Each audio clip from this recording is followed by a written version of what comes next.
Right now, we're seeing an interesting divergence in commodities sentiment, with a score of plus 0.38 and momentum dipping down to minus 0.41.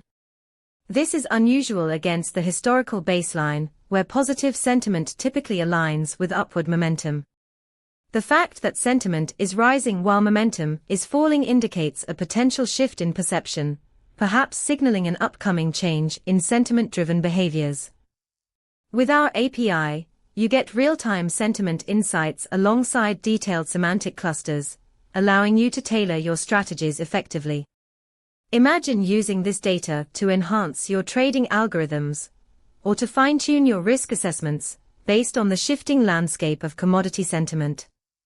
To explore this further, visit pulsebit.logenterprise.com/docs and start integrating these insights into your applications today.